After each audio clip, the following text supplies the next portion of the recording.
I'm Swastika Rolingam. I'm an attorney at law and a trade unionist.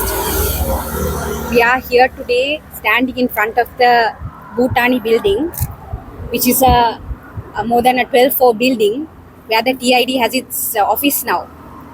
And Vasantha Mudalige and Hashan are detained here, and Siridamma himi we are told, that is in the Tangol detention center.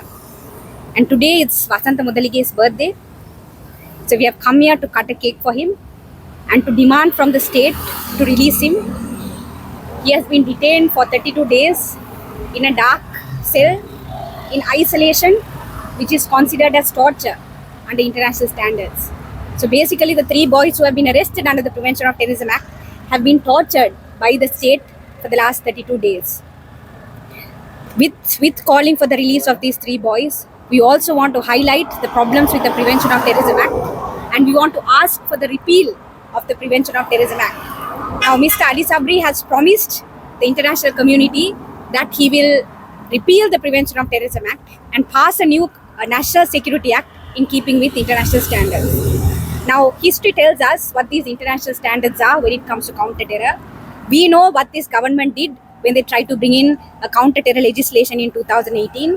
We know what provisions they brought in terms of surveillance, in terms of secret reports against suspects who have been detained under the terror laws. So therefore, all of us here call for not only the repeal of the PTA, but we demand from the government that they do not replace the PTA with the National Security Act or any other terror law, because laws against terrorism or so-called laws against terrorism has always, not only when it comes to wasantha, Hashan and Siridamma, but even when it came to Tamils and Muslims for the last 40 years, have always been used against innocent people who had stood against an oppressive state and voiced a dissent against the state. So that is what terror laws have been used for.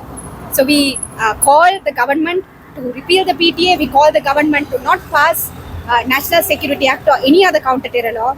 And we also demand from the government to release Vasantha, Hashan and Siridamma himi, and that is why we have come here today, and we stand with the IUSF in their fight to release their comrades. Thank you.